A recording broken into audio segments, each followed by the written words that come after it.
Bem-vindo e bem-vindas todos. Hoje nós temos mais um encontro dessa série Ser Mais Conversas Biográficas. Essa é uma iniciativa da Humanecer, que é onde eu realizo, né, os trabalhos biográficos, é o Humanecer Trabalhos Biográficos, eu sou o coordenador, e periodicamente eu convido pessoas que trabalham ligados à antropografia ou ligados a temas que têm a ver com a metodologia biográfica, com a biografia humana, com o trabalho biográfico. E esse é o caso do nosso convidado de hoje, o Dr. Derblay Sebin, é um conhecido antigo, eu vou passar a palavra logo para ele, que vai se apresentar, mas eu tive a oportunidade de assistir uma palestra há alguns anos atrás que me deixou uma imagem muito forte, Derblay, de que a nossa saúde é o equilíbrio entre o cuidado da biologia com a biografia. Esses dois polos, né, em equilíbrio, definem a saúde. Essa imagem me gravou e eu repito isso, me apropriei dela desde então. Então, daí o motivo do convite. Muito obrigado por você ter aceito. É um prazer enorme ter você aqui hoje comigo, conosco, né? E te passo aí a palavra para a sua apresentação e o conteúdo. Obrigado mais uma vez. Claro. Muito obrigado, Carlos. Realmente eu fico muito agradecido e muito contente sempre que você fala desse nosso encontro, e você fala desse modo carinhoso e muito me alegra. Então é um prazer estar aqui e poder compartilhar com vocês esse tema, biologia e biografia. E quem sabe, antes de me apresentar, uma coisa que eu tenho percebido que na atualidade nós podemos, graças ao conhecimento que já temos da vida, dos eventos, nós podemos nos preparar para aquilo que vai acontecer. A princípio, agora haverá uma conversa, vocês estão em casa, confortáveis, mas seria bom um certo preparo interior, um certo preparo físico para essa horinha que a gente vai compartilhar. Então, como é que eu me preparo para um evento como esse? Por exemplo, respirando profundamente. Puxar o ar e perceber como que o ar vai, como que o ar se movimenta através das narinas, quem sabe lá na garganta, como é que o pulmão expande. Puxar o ar e expirar lentamente.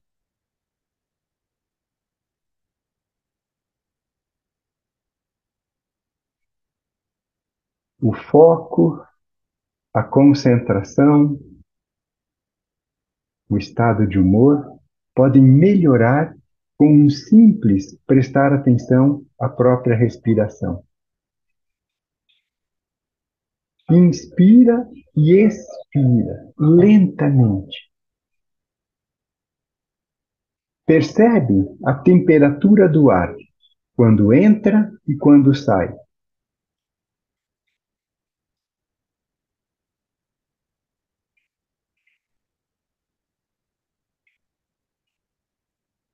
Qual a diferença do ar que entra e o ar que sai?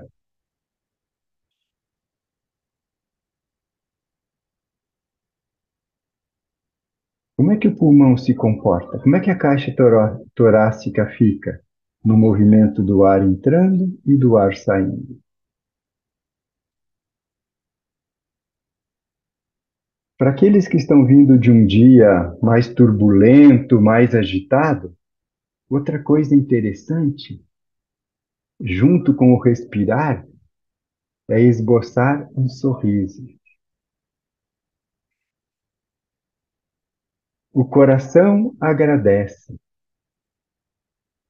O estado de ânimo, o nosso humor, diante de várias situações, pode mudar quando respiramos e sorrimos.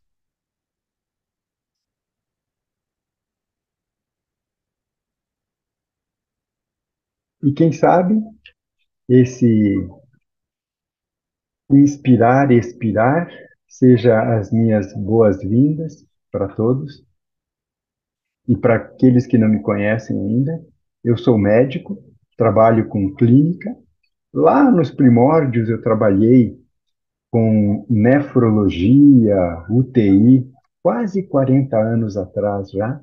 Aí comecei a me envolver com antroposofia, fiz sempre clínica, trabalhei muitos anos em escolas Waldorf, até hoje dou um apoio para a Associação Beneficente Parsifal, que cuida de crianças com dificuldade de desenvolvimento.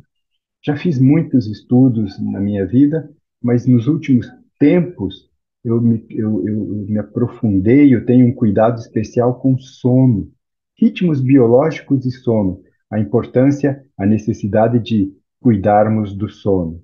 E claro que pela prática antroposófica eu acabei me aprofundando no tema da meditação, níveis de consciência, que também é necessário na nossa época.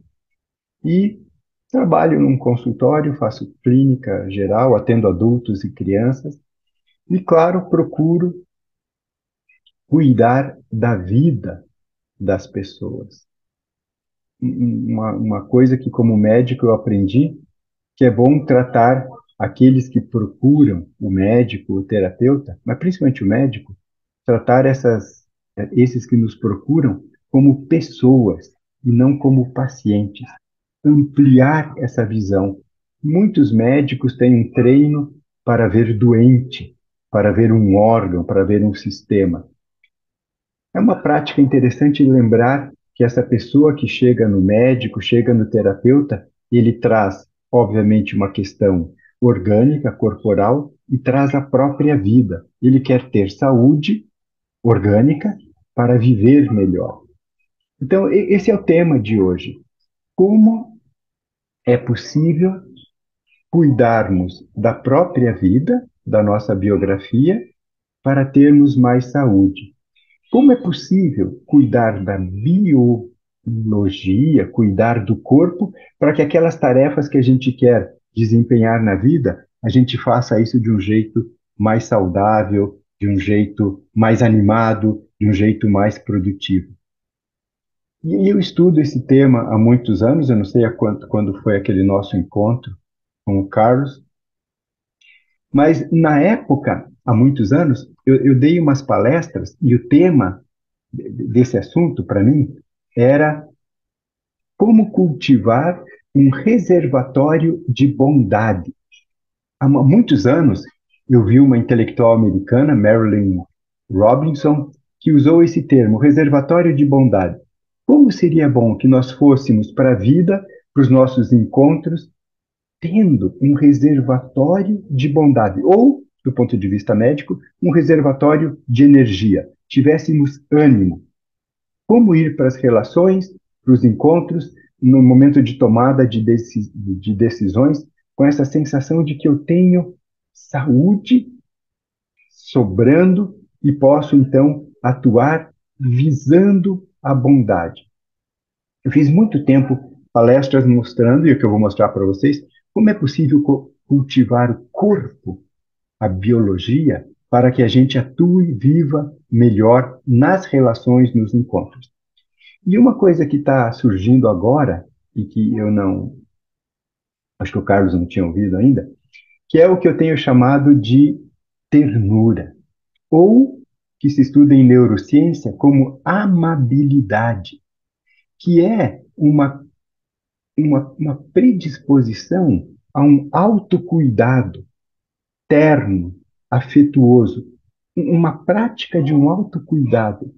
E esses tempos, agora há pouco tempo, eu ouvi falar e fui atrás de um psiquiatra, um psiquiatra italiano, Eugenio Borna, que ele define ternura, isso é um psiquiatra do âmbito bem acadêmico, ele define ternura ou essa habilidade como aquilo que nos permite compreender que somos merecedores da vida que nos habita. Esse reconhecimento de que algo superior, sublime, que tem uma relação com a amabilidade, com ternura, habita em mim. E isso dá um valor para a vida. Então, a nossa conversa hoje vai para um lado mais corporal, como eu preparo o corpo para atuar na vida, como eu cultivo um reservatório de bondade, uma vitalidade suficiente para reagir às demandas da vida. E, por outro lado, isso quem estuda neurociência sabe, essa prática, através da meditação, basicamente, através do autoconhecimento, dessa amabilidade, desse contato consigo próprio de um modo digno, de um modo humano. Poderia falar também amabilidade, esse reconhecimento da dignidade humana, de que somos dignos da vida que nos habita, como o contato com o transcendente, ou o contato com a dimensão espiritual do ser humano. Em neurociência, em mindfulness, quando se estuda a amabilidade, se sabe que isso é o que possibilita o contato humano, a comunicação. Uma pessoa mais amável consigo próprio se abre para o outro. Então, em termos bem gerais, a gente vai falar sobre cuidar do corpo. Ah, eu vou fazer o esqueminha que eu gosto de fazer. Eu acho que vai ser possível. Cuidar do corpo e cuidar da alma. Cuidar da própria vida. Vida é bios. Um lado da nossa vida é aquilo que a gente pode contar para os outros, biografia. Mas essa biografia aparece, se manifesta no mundo, no corpo, que é biologia. Eu vou tentar mostrar para vocês como que biografia e biologia é a mesma bios, a mesma vida, e que nós podemos, então, desenvolver um lado bondoso, um reservatório de bondade, de energia, ir por o mundo esbanjando saúde, e, ao mesmo tempo, um autoconhecimento, um amor a si próprio, uma vivência do humano em si, que é esse âmbito da, da ternura, da amabilidade. Quem sabe a gente consiga chegar lá. E o fundamento, a base teórica para entender biografia e biologia é entender a relação entre corpo e alma. E a parte corpórea, uma imagem que pode dirigir a gente hoje, é considerar o corpo como uma argila. Nesse corpo, nessa argila, nós escrevemos, nós deixamos a marca da nossa vida. Então, o corpo é como uma argila, uma tábua, e para os médicos dá para imaginar proteína, para aqueles que são da área mais da saúde. Os nossos atos, as nossas atividades na vida se inscrevem no corpo. O corpo é como uma argila, onde fica permeável aquilo que nós vivemos. E depois de um tempo, as nossas rugas, a nossa fisionomia, cabelo branco, barba branca, o meu gesto expressa aquilo que eu vivi. Então, o corpo é essa argila, é onde se inscreve a vida. E, por outro lado, a biografia, os gestos, a atuação no mundo é uma atividade, um fazer que molda, que plasma o corpo. Então, tem um lado da história que é como que a minha biografia, e um termo técnico hoje em dia para biografia, que começa a ser estudado no mundo acadêmico, é estilo de vida. O que eu sempre chamava do modo, do jeitão, do modo de ser. O meu modo de ser, é claro, aparece na corporalidade. Eu sempre peço para lembrarem, se vocês já viram, um lutador de MMA. Imagina um garoto, uma menina, que com 12, 13 anos de vida começa a praticar jiu-jitsu. Se vocês já viram, é interessante, chocante às vezes de ver como é que fica a orelha, de tanto fazer aqueles arrolamentos e aquelas quedas deles. Então, a prática do MMA aparece no corpo da pessoa. É óbvio, fica uma pessoa forte. Compara um jovem, uma jovem, que em vez de praticar MMA, fez balé, fez dança clássica. Imagine alguém que praticou fez força ou alguém que treinou leveza, soltura. Como que isso aparece no corpo? É óbvio. E mais óbvio ainda, porque isso é muito estudado hoje em dia, vai para o âmbito até da psicossomática, como alguém que tem o hábito tabagista. Se fumar regularmente, por certo tempo, isso aparece no pulmão, é fácil de ver. A pessoa que bebe frequentemente, o tipo de hábito alimentar. O meu comportamento, vocês já sabem, aparece no corpo. É uma questão de tempo. Se eu fico puxando muito ferro, ou se eu faço musculação, eu não fico tão sedentário, tão passivo. Isso aparece na musculatura, aparece na argila. Os meus atos se inscrevem no corpo. Isso é bem conhecido, já foi muito estudado. E, como médico, o que eu quero realçar hoje é o contrário, que conforme a qualidade, conforme as características do corpo, conforme o estado da nossa biologia, isso predispõe, facilita ou dificulta um certo comportamento. Isso é bem estudado hoje em dia. Por exemplo, se uma pessoa quer estudar matemática ou fazer música, quem tem habilidade em matemática tem um cérebro, tem uma organização física especial, cerebral, tem uma certa herança. Outra coisa interessante que conta como que o corpo facilita ou dificulta uma atividade é o que se faz hoje em ginástica.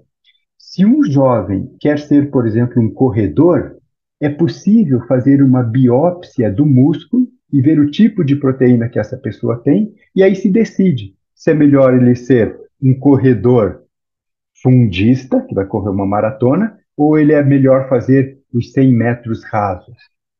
Isso o corpo facilita. Se alguém, pela constituição, quando fala de corpo, a gente pode falar de constituição, é mais introvertido, obviamente ele vai ter mais facilidade para tarefas em que ele fica mais sozinho, mais introvertido, que não precisa falar tanto, se expor tanto.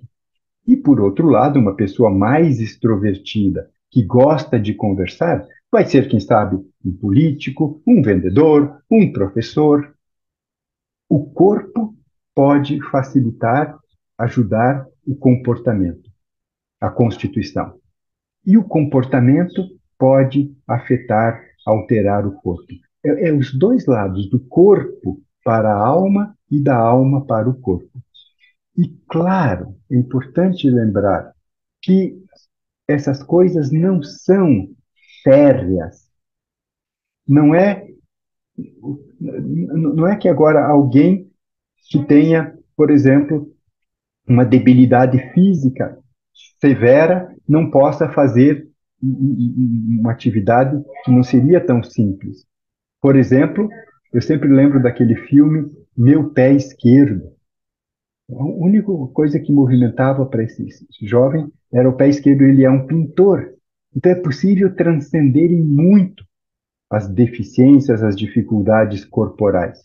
Há uma semana, pasmem vocês, foi uma das coisas mais impressionantes que eu vi uma cadeirante, participei de uma mesa redonda com uma cadeirante, e ela é uma dançarina. Então, vocês não imaginam a potência de vontade. Então, com o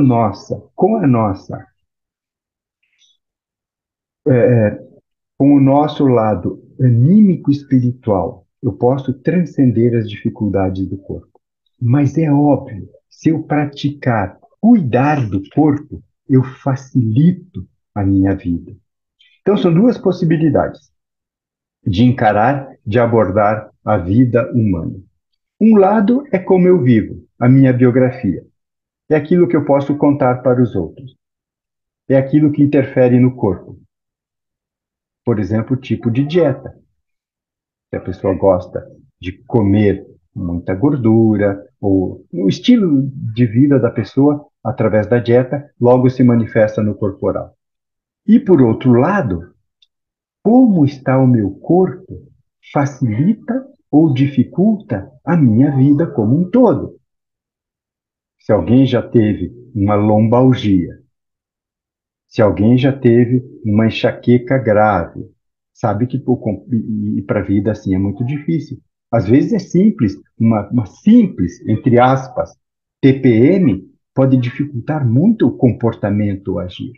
Uma cólica menstrual, mas qualquer transtorno no corpo pode dificultar a vida. Então, quando apresenta esses dois lados, sempre surge uma questão que é assim: será que para eu ter saúde, eu tenho que abrir mão do meu jeito de viver? Será que para ter saúde corpórea, a vida tem que ficar chata? Né? Será que para eu realizar os meus desejos, será que viver conforme aquilo que eu quero, eu vou sempre desgastar o corpo? É um dilema, eu acho que vocês entendem isso, que tem pessoas hoje em dia que para cuidar do corpo se tornam, ah, pode ser que surja uma doença que vai ter um código, um CID daqui uns tempos, que chama-se ortorexia, já é descrito. Vocês sabem, tem anorexia, tem bulimia, e estão reconhecendo essa nova doença, esse novo comportamento, que é ortorexia.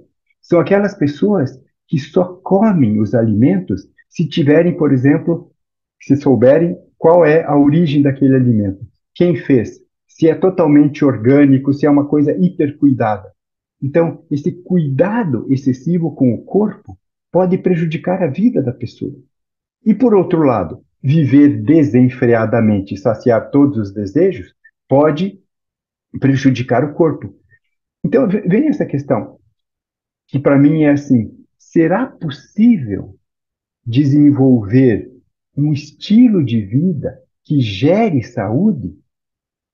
É possível viver do meu jeito, como eu quero, como eu gosto, a partir das minhas escolhas? É possível viver assim e ainda gerar saúde? Ou, para ser saudável do ponto de vista corpóreo, eu tenho que abrir mão daquilo que me dá prazer? Isso é um dilema. Na realidade, isso é parte da liberdade humana, de termos que escolher. Eu acho que todos nós, em algum momento, sofremos com essa questão. Ou eu cuido da minha vida, vivo do meu jeito, ou eu cuido do meu corpo. O que priorizar? Nós somos livres para escolher.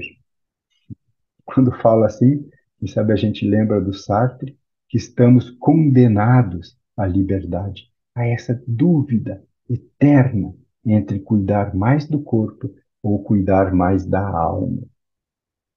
Uma amiga minha falava algo assim: esse bacon acaba com o meu fígado, mas é ótimo para minha alma. Então, como equilibrar esse aspecto biográfico com o aspecto biológico? Tem que ter um equilíbrio, é óbvio. Se eu sobrecarregar demais o corpo é veículo, o corpo é necessário para eu estar no mundo. Se eu sobrecarregar o corpo, a minha biografia fica truncada, paralisada. E se por outro lado eu só cuidar do corpo, me tornar muito restrito em vários âmbitos, isso dificulta a própria vida. Então, é os dois lados da mesma moeda. Ok, do ponto de vista médico, o que é saúde? Porque eu quero cuidar agora da saúde considerando a minha biografia e considerando o meu corpo, a minha saúde. Eu adoro essa definição de saúde da Organização Mundial da Saúde, que saúde é o completo bem-estar biopsicossocial. É o completo.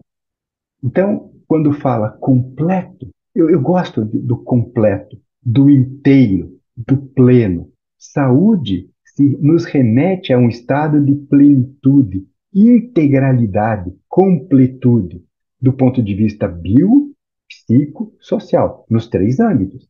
Saúde é um completo estar bem, ser bem nesses três âmbitos. Do bios, que é o corpóreo, biológico, psicológico e social, no relacionamento social em sociedade humana. Então, quando a gente fala em saúde, conforme essa definição, nós não temos a saúde como um dado, como um estado.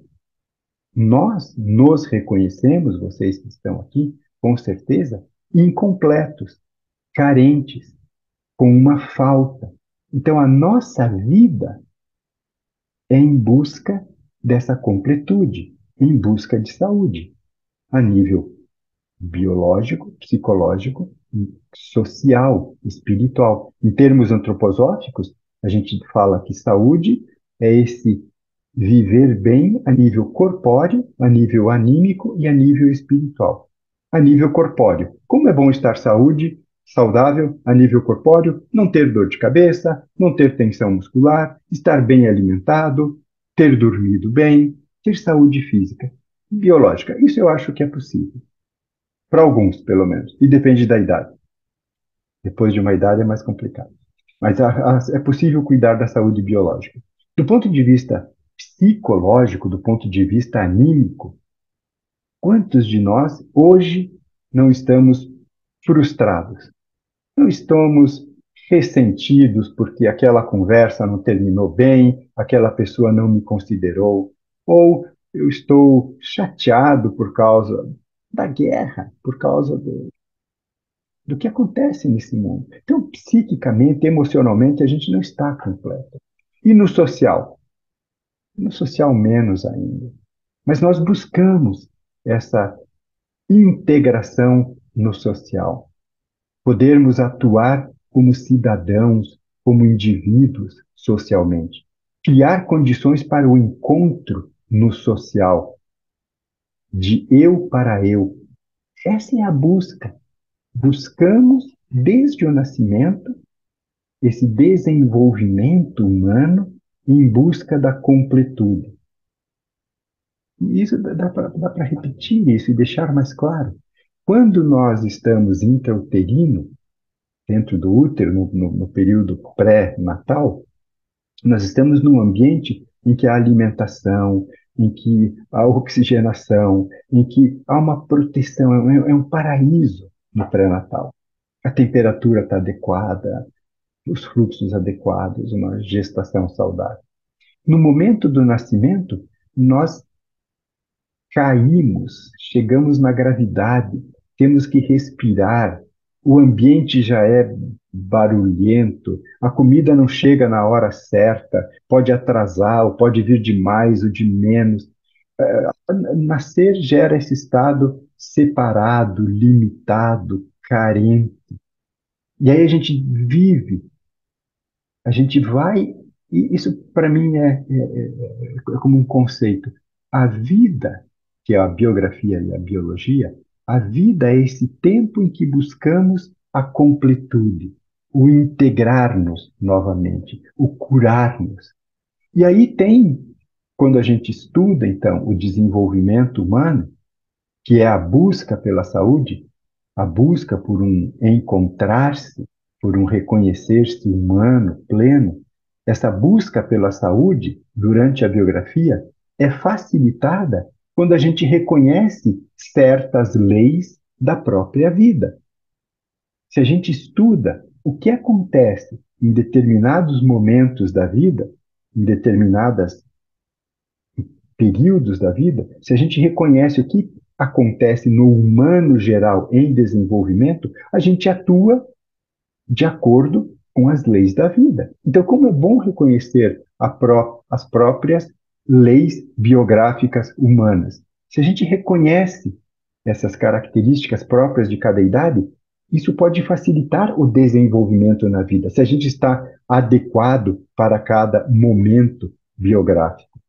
Então, a gente pode estudar a biografia de vários aspectos, sobre vários pontos de vista, o Steiner dá essa uma possibilidade, que é entender a vida a partir dos setênios, onde a cada 7 anos acontece uma transformação orgânica acompanhada de uma transformação cognitiva, emocional. O corpo, a alma e o espírito se transformam de uma maneira rítmica. E quando a gente reconhece essas transformações, a gente pode se harmonizar, pode aproveitar essa dinâmica própria da vida como um impulso para ir em busca de si próprio, em busca da cura. Então, por exemplo, um jeito de entender isso bem simples, eu não vou falar de biografia, depois o Carlos pode aprofundar essas coisas, mas eu queria chamar de uma coisa, chamar atenção para uma coisa muito simples. Que quando a criança nasce, nesses primeiros anos de vida, o que está em jogo, o que chama atenção, é o desenvolvimento corporal. A criança nasce, ela começa a ser alimentada, respira, excreta, tem todas as funções vitais que visam a formação do corpo. Uma criança nasce com 3 quilos, em média, depois de 5, 6 meses, dobra o peso. Então, o crescimento corporal é intenso. E óbvio que as emoções, que o social é decisivo nessa fase da vida. Mas o que chama atenção é a parte corporal. Por exemplo, a estruturação do cérebro. Nos primeiros 2, 3 anos de vida se forma a estrutura cerebral. Então, no início da vida, cuidar do corpo, alma e espírito, sempre junto. Mas no segundo setênio, o que está em jogo, o que chama mais atenção, e como é importante reconhecer isso, é o desenvolvimento corporal, obviamente, só lembrar do estirão, da puberdade, mas o emocional, as trocas, os encontros, aquilo que acontece na escola, é decisivo nessa fase. É só lembrar de um adolescente, pré-adolescente, 11, 12 anos de idade, como conversar com os amigos, trocar ideias, fazer parte de um grupo, o modo como a gente se veste. Então, temos que apoiar isso que acontece com 11, 12, 13 anos de idade, aquilo que vai surgir, esse lado mais emocional, sentimental, os namoricos e os encontros que surgem. Segundo setênio, o setênio da troca, do encontro. E a partir de 14, 15 anos de idade, um processo de individualização, um processo de se tornar autônomo, de ter um nome no grupo, na sociedade, na família, como é que eu vou para o mundo. Então, eu não vou falar do desenvolvimento das almas, dos 20 aos 28, alma da sensação, alma da razão, alma da consciência, que é possível estudar e em cada época da vida se adequar àquilo que a vida pede. Por exemplo, esses tempos eu li, fora do âmbito antroposófico, os psicólogos descrevendo algo assim: como é importante que alguém que tenha ao redor de 30 anos tenha se encaminhado para o lado biográfico, para o lado profissional, que a pessoa com 30 anos tenha uma noção de como agir na vida, que tenha essa questão profissional de tarefa no mundo encaminhada. Se passar esse período, isso do ponto de vista bem psicológico, do ponto de vista acadêmico, essa idade sem ter um encaminhamento para profissão, a vida da pessoa se perturba. Então, como é importante reconhecer essas leis biográficas para que a gente flua junto com a vida. Esse é o trabalho biográfico, é muito possível fazer isso. Mas agora, há leis no corpo que se eu conhecer, eu posso agir, atuar de um modo mais coerente, mais saudável. Então, tem leis biográficas. Agora, tem leis do corpo. E para alguns pode ser um pouco chato falar isso, mas tem. Quando a gente vê corpo, isso que o médico examina, quando a gente faz um hemograma, quando faz um ultrassom, o corpo, a qualidade do corpo, que é o corpo físico perece. O corpo físico está sempre morrendo. Quando a gente corta unhas, corta cabelo, a gente percebe que o corpo está em processo contínuo de morte. Isso, quem sabe, é, não dá para clarear tanto, mas quando nós evacuamos, nós evacuamos muito do nosso intestino. Pasmem vocês, a cada 3, 4 dias, nós eliminamos todo o intestino, que obviamente precisa ser regenerado. Então, o corpo físico, ele morre. A cada 7, 8, 10 anos, nós eliminamos toda a corporalidade física, que perece. Então, ela precisa se regenerar. Então, o que regenera o corpo físico é o corpo do ritmo, é o corpo do tempo. Aquilo que aparece como corporalidade física aparece no espaço. Tem uma função, uma atividade, que a gente chama na antroposofia de etérico, que regenera. É a atividade, é a fisiologia, é o funcionamento dos órgãos. Então, o corpo físico e o corpo etérico precisam trabalhar juntos. O corpo físico perece e o corpo etérico regenera. É uma atividade que lembra o nosso corpo etérico aquilo que os vegetais fazem. Mas não é só isso, obviamente, se nós tivéssemos só corpo físico e corpo etérico em especial, a gente regeneraria, teria uma saúde física enorme. Nós temos desejos, nós temos necessidades, o que a gente poderia chamar de sensibilidade, aquilo que nós compartilhamos com os animais. Os animais percebem o mundo, têm um sistema sensorial, um sistema nervoso, percebem o mundo e podem ir atrás daquilo que precisam, ou fugir de uma ameaça. O ser humano, nós temos desejos, carências. Então, esse corpo da sensibilidade, que nós chamamos de corpo astral, é aquilo que me leva, que me conduz em busca de saciar uma necessidade ou um desejo.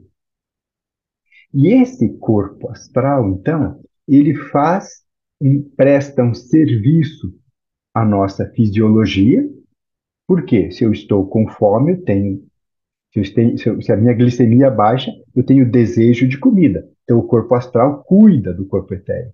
Mas, obviamente, se eu tenho desejos que vão além das necessidades fisiológicas básicas, esse corpo astral pode consumir ou sobrecarregar a fisiologia. Então, a gente tem que casar isso que é ritmo, rotina, fazer coisas repetitivas, que é o caso fundamental para uma criança, até 7, 12, 13 anos de idade, cuidar muito de ritmos, horários, e depois de um tempo, lembrar do corpo astral, do corpo dos desejos, de cultivar bons desejos. Então, tem certas leis no corpo. Cuidar do físico, cuidar dos ritmos, cuidar muito dos desejos, que podem ser entusiasmo, motivação para a vida, saciar e ir em busca de satisfazer desejos, necessidades.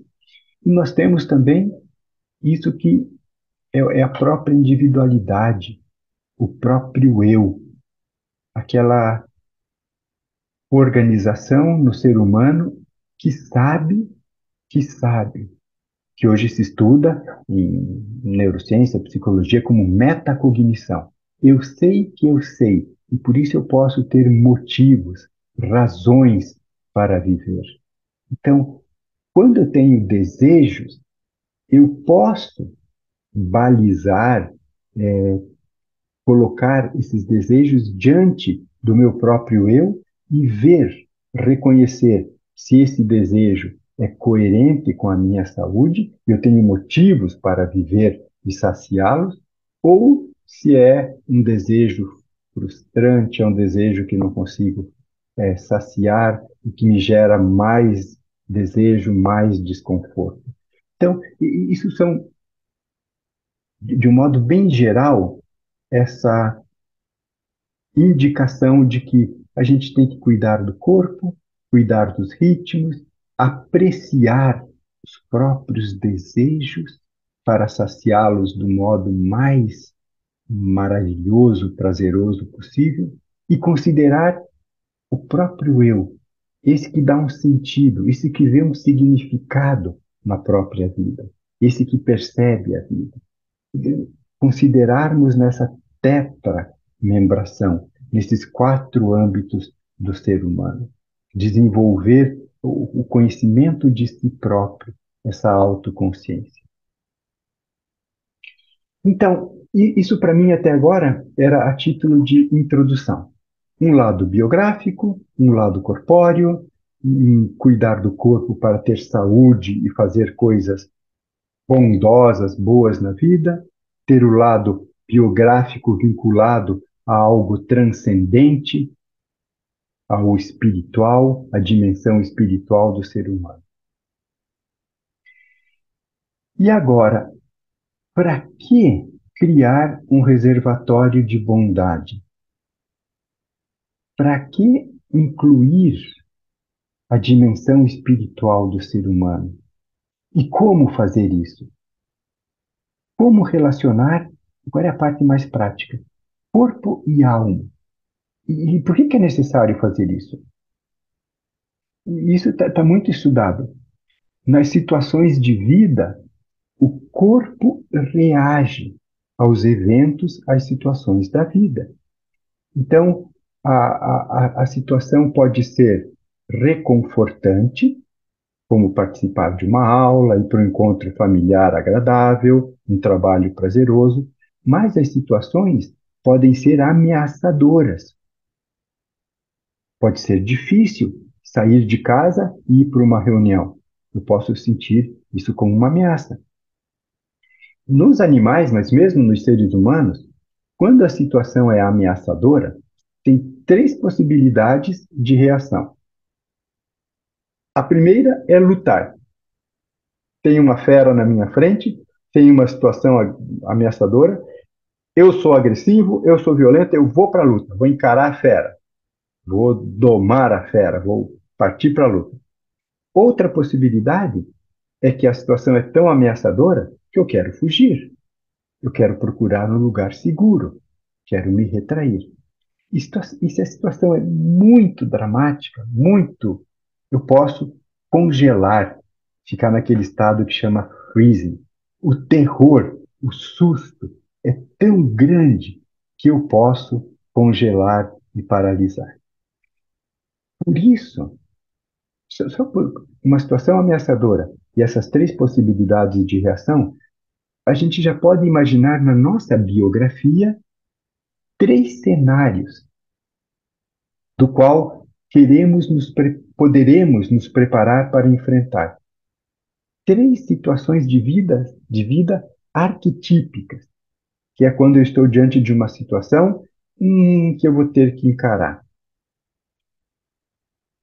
Como reconhecer esses cenários, essas possibilidades? Nós, enquanto seres humanos, isso vale para os animais, nós sempre estamos numa situação ou num território que é conhecido. Eu sei aonde estou e no local conhecido, quando eu penso algo, eu planejo algo, aquilo que eu planejei, que eu pensei, acontece. Eu estou com sede, eu sei aonde tem água. Eu quero comida, eu sei aonde tem comida. Nesse local, é o local conhecido, tranquilo, que já está organizado. Ali há ordem. Pero a vida não é só de ordem. A vida não é só de conhecido. Nesse local conhecido, nesse local ordenado, não vai ter tudo o que eu preciso. Então eu preciso, o ser humano se move. O ser humano nunca está satisfeito. Aí ele precisa se movimentar, deixar aquele estado paradisíaco, em que faltava algo, e ir em busca de saciar um desejo, em busca de saciar uma necessidade, em busca de algo novo. E quando ele se movimenta, ele deixa esse lugar conhecido e se abre necessariamente para o novo, para o desconhecido, que é extremamente necessário. Se a gente fica só no conhecido, vai surgir algo que é muito chato, boring, estarrecido, duro, velho. Ficar no conhecido é ficar no passado. Colocar-se em movimento é iniciar uma história e iniciar um caminho de um herói, de um guerreiro, ir em busca de transformação. Isso é necessário. colocar-se em movimento e ir em busca do novo. Porém, o novo não é conhecido. O novo não é seguro.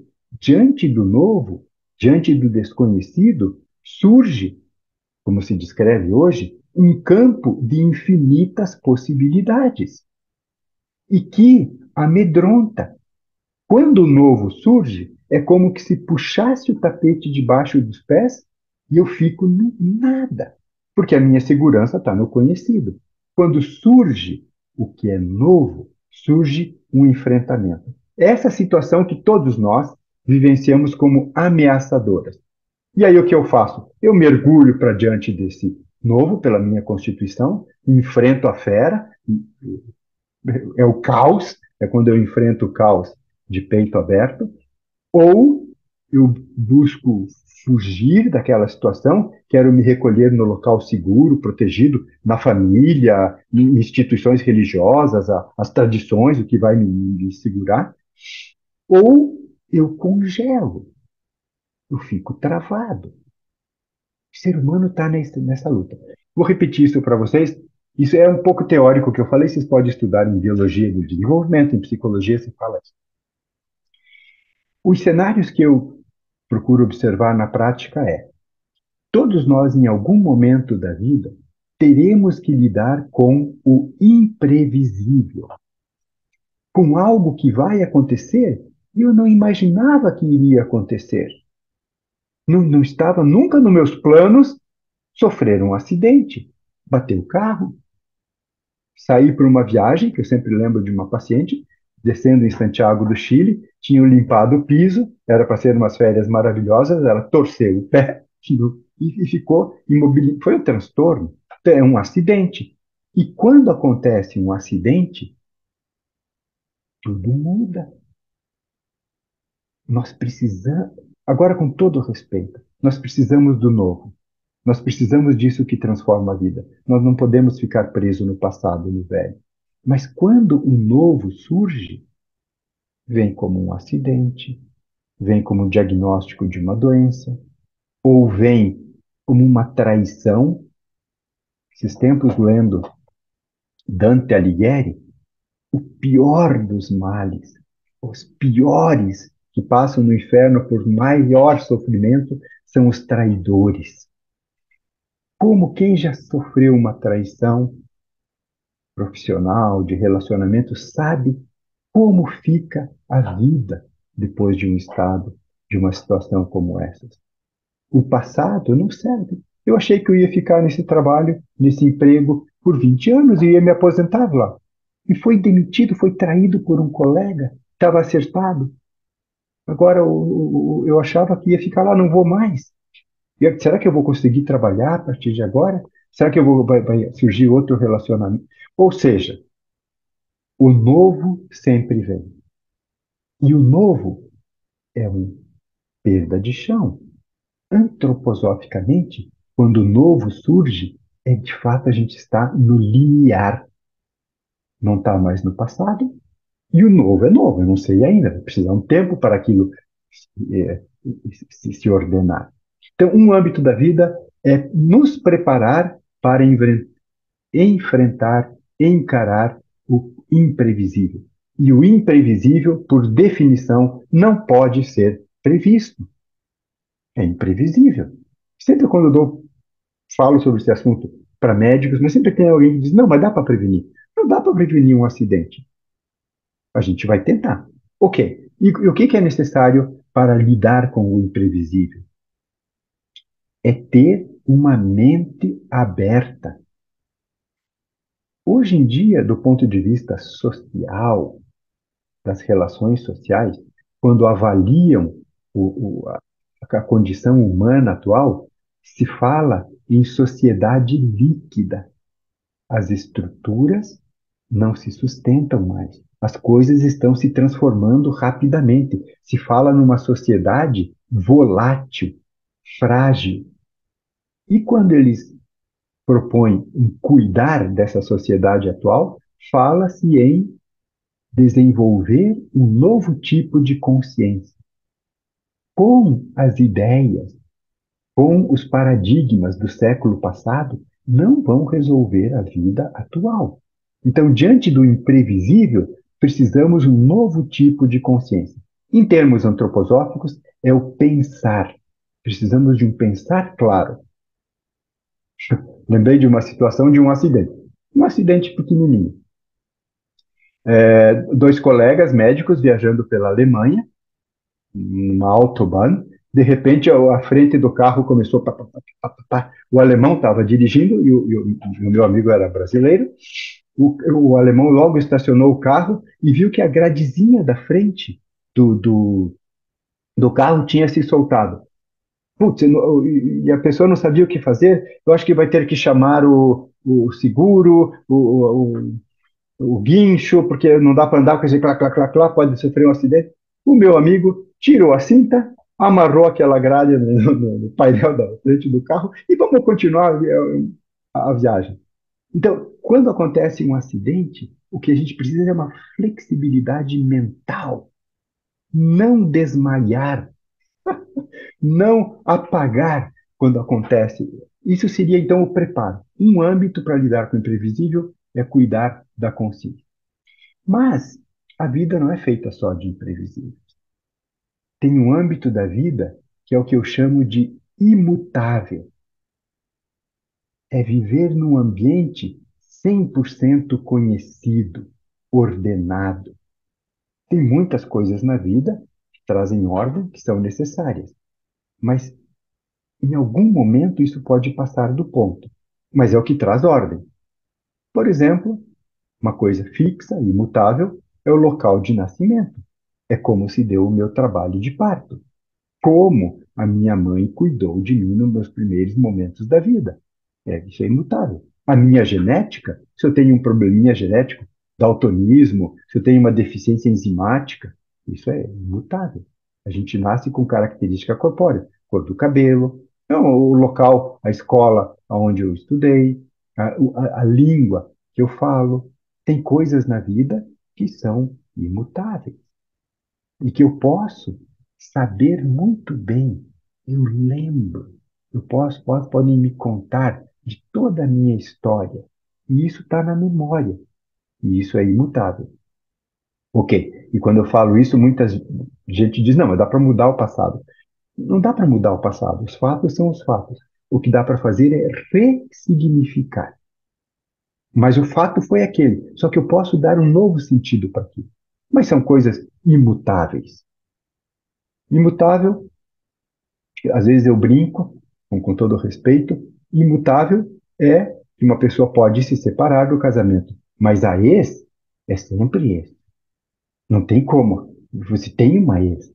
Então, tem situações de vida. Eu acompanho um paciente que ele precisa, para ter o grau, mudar de nível na carreira dele profissional, depende que o superior dele ou se aposente ou morra. Então, isso ele não tem como mudar isso. Não depende dele. E aí a questão é, como é que eu faço para suportar, resistir a essa estrutura, essa ordem excessiva na vida? E aí, é claro, eu preciso de muita vontade.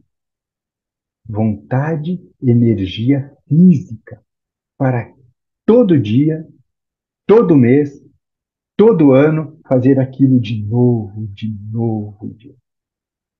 para resistir, desenvolver resiliência naquelas situações que não posso mudar.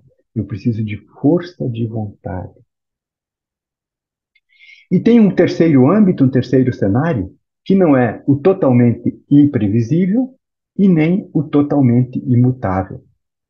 É o que está no meio. O que eu chamo de inevitável. São situações da vida que eu já sei que vai acontecer, não é imprevisível, desconhecido, eu já sei que vai acontecer, mas eu não quero que aconteça. Se eu tiver que ir lá, eu vou passar mal. É o momento da escolha. O imprevisível, não dá para saber. O imutável está estarrecido. E tem situações de vida que é no meio, que é o agora. O que vem imprevisível vem do futuro, a gente não sabe. O que está estarrecido é o passado, mas tem a situação no meio, aonde eu já sei que aquela situação vai acontecer, mas eu não quero que aconteça. Ok, o exemplo para mim é, eu brinco um pouco com isso também, é algumas, nem todas, obviamente, festa de família. Eu tenho que ir lá, mas eu não quero. Por quê? Porque vai ser tudo aquelas coisas chatas que eu já sei. Então eu não vou.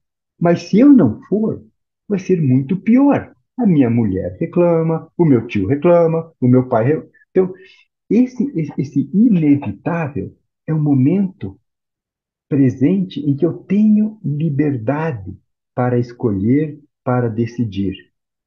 E aí, fazer essa decisão dá consequências. E as consequências eu vou ter que lidar com elas, quer indo, quer ficando. É um momento que, se vocês lembrarem do que eu falei, tem um âmbito que é lutar com o que vem, tem o outro que é fugir para o lugar seguro no passado, e esse no meio que eu corro o risco de ficar freezing, congelado. É desesperador, porque de um jeito não está bom, de outro jeito não está bom, e pode ser muito. É esse momento humano, terrivelmente, demasiadamente humano, da escolha, da liberdade. E isso tem várias situações de vida. Por exemplo, alguém está fazendo um mestrado. Já passei um ano no mestrado. Eu já fiz mestrado, já sei como é que é. Aí chega no momento, eu não aguento mais. Não quero mais esse papel. Então eu vou parar. Sim, mas já paguei tanto. Já estou um ano aqui, então eu vou aguentar mais um pouquinho. Mas eu não aguento mais. Então eu vou dizer. E aí começa esse. Esse é o momento do agora. Então, para lidar com o imprevisível, precisamos cuidar do pensar. Para resistir a isso que é ordem excessiva, precisamos de muita vontade. E no meio de campo do inevitável, precisamos de humor. Lidar com a situação de tal modo que o sentir não fique muito apertado. Eu preciso cultivar o meu sentir. Então, como fazer um reservatório de bondade? Como é que o que é o mínimo que eu preciso fazer para cuidar do pensar? Outro jeito de falar o que eu vou falar agora para vocês é condições mínimas para a saúde orgânica.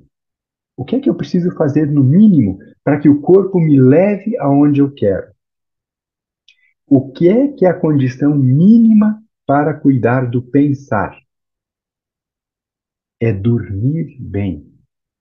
O sono, essa mudança do estado de consciência, é necessária para consolidar aprendizado, para ter memória, para ter força cognitiva, acompanhar um raciocínio um pouco mais longo, mais complexo, precisa de sono, de qualidade e quantidade.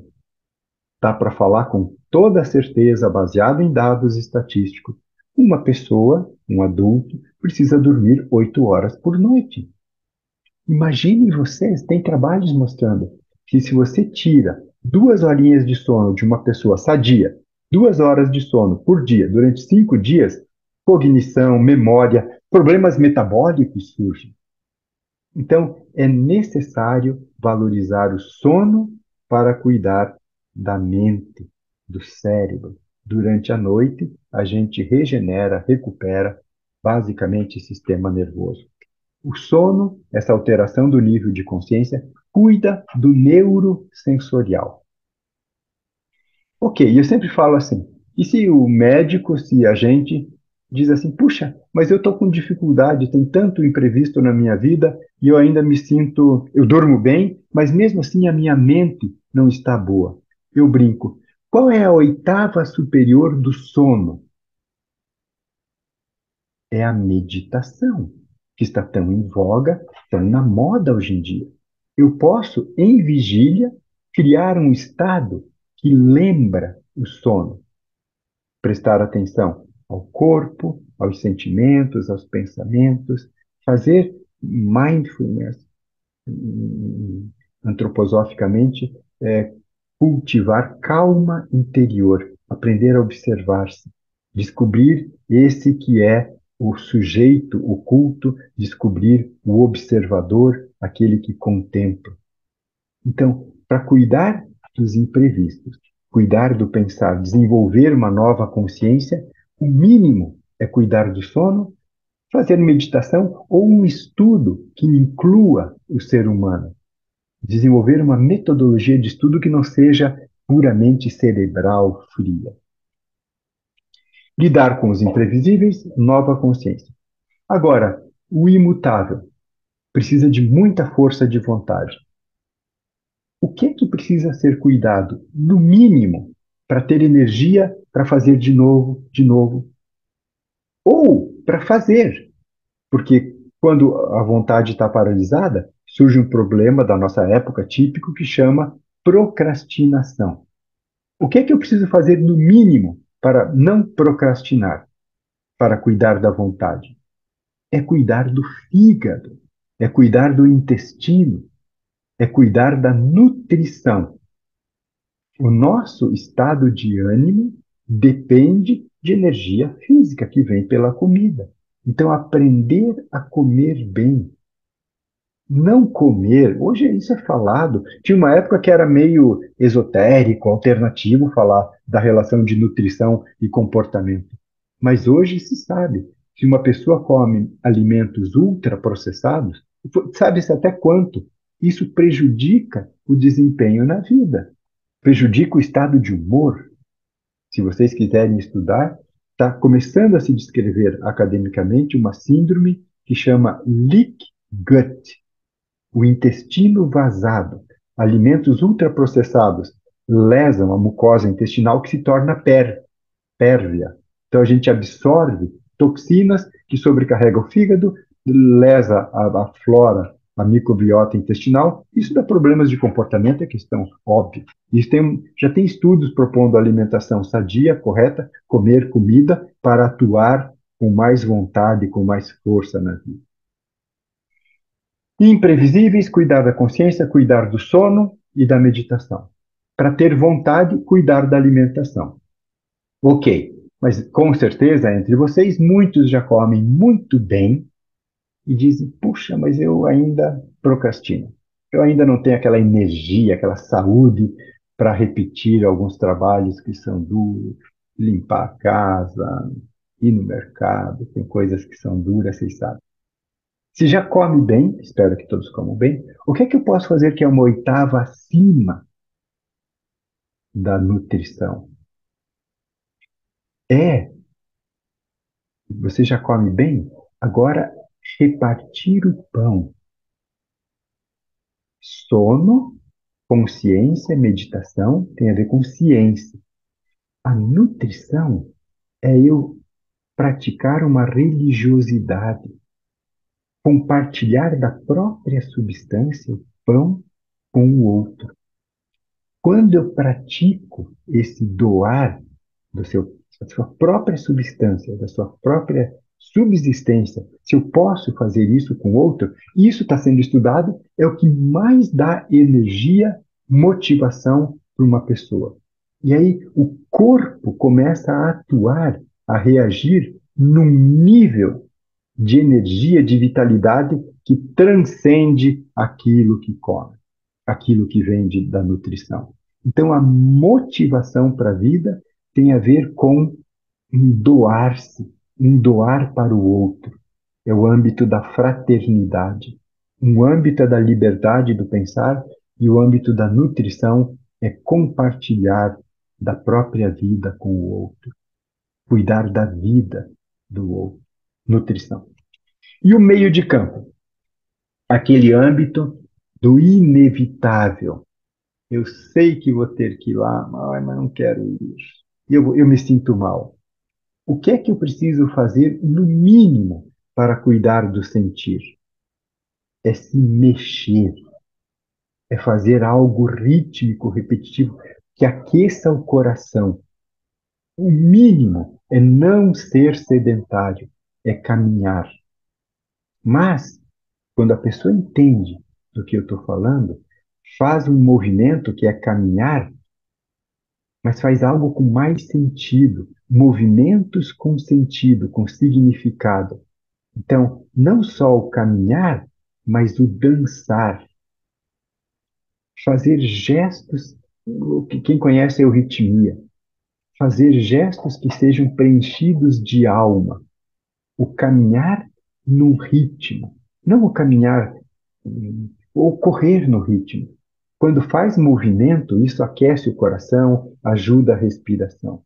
O mínimo para se sentir bem naquela situação que de fora não é boa. O mínimo é mover-se, é ter uma atividade física, caminhar, dançar, fazer algo. Liang Kong, está se estudando muito em neurociência Liang Kong, provavelmente Tai Chi, fazer movimentos, o que dá essa sensação, quando nos movemos, o Steiner descreve sensação de alma livre. O movimento traz isso, a dança traz isso. E quem já caminha, quem já faz uma atividade física regular, diz assim: mas eu ainda me sinto mal. Tem situações da vida que são muito chatas. O que é que eu posso fazer além do movimento para poder cultivar esse reservatório de saúde? A oitava superior do movimento é aquilo que a gente pratica na arte, que é troca, que é movimento em relação a uma obra sendo feita, uma criação artística. E, obviamente, pode ser pintura. Quem pinta sabe. Coloca uma cor, faz uma e observa e se movimenta. A arte gera essa sensibilidade, essa possibilidade de estar bem, cultivar esse essa harmonia. O sentir cuidado é harmônico. O que está dentro de mim, o artista consegue expressar lá fora, mesmo num ambiente difícil, mesmo com artigos e materiais que sejam difíceis, o artista consegue transcender a forma, a estrutura. E isso é a prática mínima, é o caminhar. Já um pouquinho acima, o dançar. E a oitava superior desse movimento que cultiva o sentir é o encontro artístico-criativo, que pode ser na conversa, em que eu consigo expressar-me para o outro ouve, devolve, um diálogo é a base para a troca humana, para a arte, a possibilidade de se encontrar de fazer do encontro algo artístico.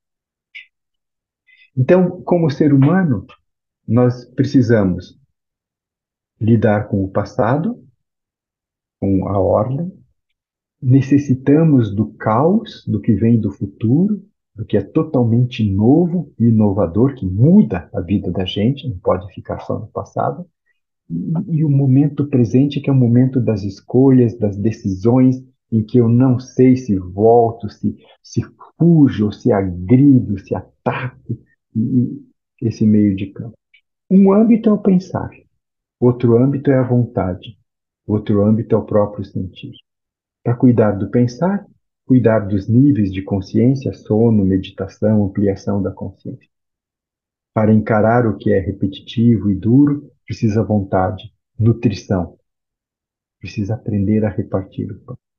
E no meio é praticar a arte no encontro, a arte da música, a arte da pintura, etc. Então, um âmbito eu falei, é necessário cultivar esse reservatório de bondade. Ir para os encontros com um sobressalente de saúde, um pensar claro, um sentir aberto e uma vontade férrea para enfrentar isso que é difícil de transformar.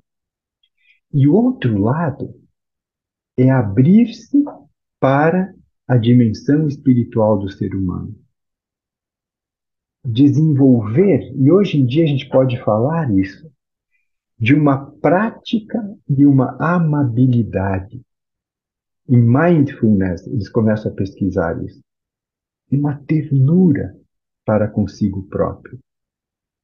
Eu diria que desenvolver a amabilidade começa como se fosse uma receita agora.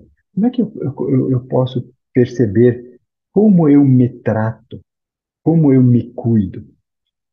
A dica é observar a voz interior, essa mente que fala o dia todo para nós.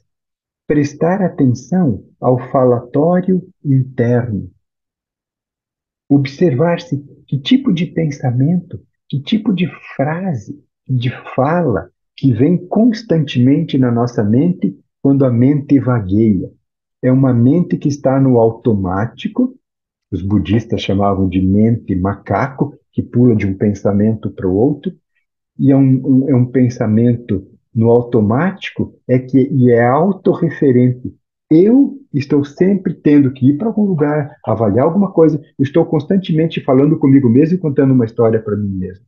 O primeiro passo é observar-se, perceber esse falatório interno. E quando pratica um certo tempo, essa autoobservação, esse autoconhecimento, começa, pode surgir a noção de que tem uma mente que divaga e tem aquele que ouve. Esse que ouve está sempre aberto. Esse que ouve sempre acolhe. Então, o autoconhecimento permite que eu me volte para esse estado humano acolhedor, amoroso. No fundo, é autoconhecimento. Eu não sou o fluxo de pensamentos constante na minha mente. Eu sou aquele que ouve. Esse falatório, um dia a gente pode conversar sobre isso, vem do corpo. Esse falatório vem do que os professores falavam. É um falatório condicionado. Aquilo que eu sou é o acolhedor, é o terno, é o que permite esse mundo mental de a conhecer. Então, para abrir-se para a dimensão espiritual do ser humano, cultivar uma amabilidade, eu posso começar a me ouvir, a prestar atenção em si mesmo. E isso é estudado hoje em dia. Vai para o lado da metacognição, quem pratica mindfulness hoje em dia, quem conhece antroposofia e lê o livro Como se adquire conhecimento de mundos superiores. Na terceira, quarta página, o Steiner sugere esse exercício que chama calma interior. Prestar atenção àquele que presta atenção. Reconhecer o testemunho oculto, que é amoroso, que é eterno, e é aquele que está sempre presente, aquele que está comigo, mas não se manifesta. É aquele que me conduz pela vida, mas não aparece como falatório, como ideia. A hora que nos voltamos para a ternura, isso é o sinônimo para mim de autoconhecimento. E se fala então hoje em dia em neurociência, quem pratica essa amabilidade por si próprio se torna capaz de compartilhar com o outro, começa a ter condições de dialogar com o outro e não bater cabeça e não discutir opiniões. É necessário esse autoconhecimento para que aconteça o encontro. Um jeito de falar isso é que esse verdadeiro autoconhecimento é o antídoto para o egoísmo. Quando estamos discutindo opiniões, a gente está no âmbito do falatório.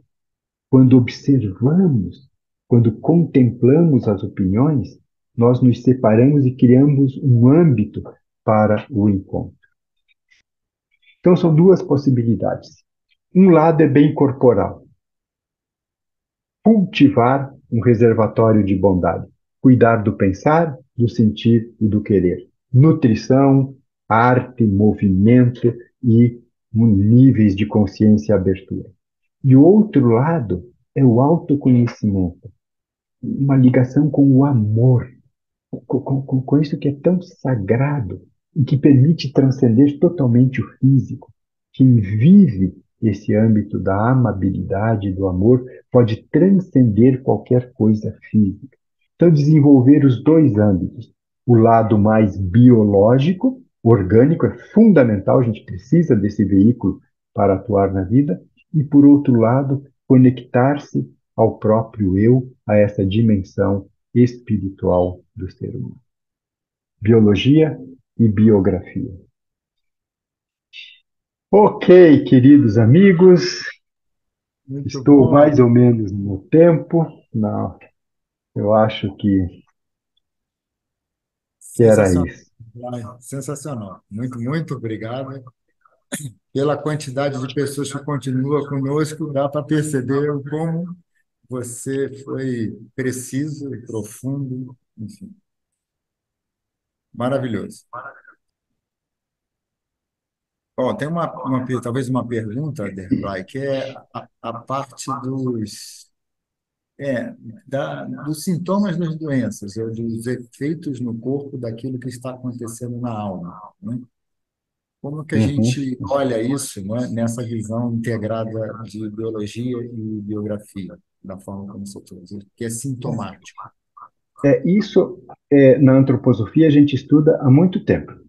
Então, uma pessoa que é muito neurosensorial, que ela vive no passado, que ela vive cheia de representações mentais, que ela tem, digamos assim, a cabeça dura. Se ela vive muito no rígido, naquilo que eu chamei de ordem excessiva, isso é uma dinâmica real de forças que pode gerar, por exemplo, hipertensão, arteriosclerose, um pensar muito fixo enrijece o corpo, contratura muscular, etc. O oposto disso é uma pessoa que vive um caos, não tem ordem na vontade. Isso predispõe a dissoluções, a força do sangue prepondera sobre a do nervo. Então, são duas dinâmicas básicas de adoecer. Uma coisa mais contraída, mais neurastênica, esclerosante, e uma coisa amolecedora, inflamatória, que solta. Isso é fácil de vocês entenderem. Mas o que é mais importante, que eu quis mostrar para vocês, é como que o mau funcionamento do corpo perturba o agir no mundo. Da psico para o somático é como eu falei. Isso já tem muito estudo há muito tempo. O que agora a gente pode falar com a boca cheia, do ponto de vista neurocientífico e com base de sobra em fenômenos que a gente reconhece na antroposofia, é o efeito de um distúrbio orgânico perturbar o comportamento. Então, se vocês acompanharem neurociência hoje em dia, é fundamental para o funcionamento do cérebro a motilidade gástrica, estômago. Se o estômago trabalhar muito rápido, nós não atingimos um nível de concentração, ainda superficial que eles estudam, mas conforme está o peristaltismo do estômago, isso gera ondas que se fala que são eletromagnéticas que sobem para o cérebro. Quando nós queremos nos concentrar, o cérebro vai das ondas beta para o alfa. E o estômago, ele é lento, ele ajuda foco, concentração. Por isso que para se concentrar bem, é bom estar de estômago vazio. Mas não só o estômago, o intestino, e nós, na antroposofia, reconhecemos que má funcionamento do rim, do fígado, do pulmão, do coração, os 4 órgãos, isso tem que ser cuidado para que a pessoa tenha uma vida biográfica saudável. Então, tem algo que é o meu comportamento que se imprime no corpo. Porém, o corpo obriga as pessoas a se comportarem de um modo padrão. Esse que é o que está entrando em voga agora. Quem quiser estudar isso tecnicamente, chama-se interocepção, interoception, que é como que o corpo influencia a mente. É o que se chama hoje eixo intestino-cérebro, eixo respiração-cérebro, eixo coração-cérebro. Para enxergar bem o mundo, precisa ter um bom coração. só se enxerga bem com o coração. A percepção depende do coração. Então, esse é um âmbito que está se abrindo a nível acadêmico e nós, na antroposofia, podemos lidar com isso de muitos aspectos. Mara- Marina, eu vi que você levantou a mãozinha. Então, Derblay, primeiro eu queria te agradecer muitíssimo porque você me ajudou pessoalmente nesse momento, né? E como eu percebo que coisas que acontecem na vida, acontecimentos inesperados, né? E eu acabei de passar por uma perda de uma pessoa muito querida, meu marido recém faleceu, né? Como que isso perturba todo o funcionamento corporal. Então, por exemplo, eu sempre tive um excelente sono e eu passei a ficar insone depois desse acontecimento. E algumas pessoas, alguns amigos meus falaram assim: ah, toma um medicamento para dormir, porque você não pode ficar sem dormir. E eu fiquei com muito medo de tomar medicamento e não tomei, porque eu falei assim: o meu corpo sempre foi regulado nesse sentido. E eu acho que tão logo eu consiga sair desse estado, é, é um estado de Luto, geleira mesmo, né? luto. De luto, assim, eu acho que o ritmo volta, e eu não preciso de medicamentos. A minha pergunta para você é o seguinte: o quanto que os medicamentos impedem o sono verdadeiro? Sim, sim, isso eu pensei que você ia perguntar como que antidepressivos, como que ansiolíticos impedem que o novo se organize no corpo. Isso, também. O médico, o terapeuta, mas o médico em especial, tem, desde o Hipócrates, duas funções, tarefas básicas. A primeira, o médico não pode fazer mal para o paciente, não pode lesar. Isso está no juramento. E a outra coisa é que o médico não pode, não deveria impedir que o paciente, que a pessoa, colha os frutos da sua vida, da sua vivência. Porque passar por uma crise gera transformações necessárias para a vida. Já tem estudos mostrando como que doenças, crises, bem cuidadas, sem anestesiar a pessoa, gera um novo estado. E, infelizmente, hoje a gente estuda na medicina, se chama medicalização. Medicalização da vida. Adolescente triste, levou um fora do namorado. É muito chato, é um horror. A gente quer se matar, a vida perde o sentido, mas é necessário cuidar e não diagnosticar e medicar. Então, esse é o ponto, querida. Com todo o apoio, não precisa passar uma situação difícil sem medicação, sem apoio, mas não precisa e não pode anestesiar, principalmente pessoas que têm consciência. E Uhum. quando é um doente mental, e tem que sempre ponderar, porque obviamente podemos usar medicação psiquiátrica, etc. Agora, remédio para dormir não existe. É um engano quando fala que Rivotril faz dormir. Não, Rivotril tira a consciência, mas quem estuda a polissonografia, os estágios do sono não acontecem como deveria. Então, remédio para dormir é fake. Mesmo, eu participei quando lançaram um remédio que está na moda aí, Stilnox. Ou tem outros, Stilnox, como é que é o nome mesmo da droga? Esqueci agora. Mas é um remédio que está na onda e achava que esse sim é um indutor do sono, não ajuda, não prejudica o sono REM, a pessoa não vai ficar dependente. Faz uns 15, 20 anos que lançaram esse Stilnox, já tem dependência, pessoas com comportamento no outro dia alteradíssimo. É um problema grave de saúde pública. Não existe remédio para fazer dormir. Então, tem que ter toda uma estratégia que é como eu desperto essa pessoa, como eu cuido da vigília. Quem leu Ciência Oculta sabe, sono e vigília é um movimento em pêndulo. Como eu ajudo a pessoa a desenvolver o pensar, o sentir e o querer em vigília, porque a noite é o contrário, querer, sentir, pensar. Sono profundo, rítmico e sono REM no amanhecer. Então tem que cuidar da saúde para dormir bem, pensar, sentir, querer.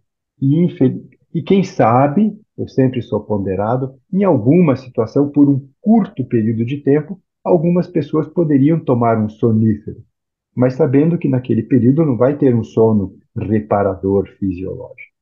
Então, e tem muito abuso, um abuso excessivo, um horror do uso excessivo de remédio para dormir, que são sedativos e não ajudam só. E que você E não que na faz realidade, os processos espirituais que o sono lhe contempla, né? exato. Isso dá para ver na polissonografia, não é um sono de qualidade.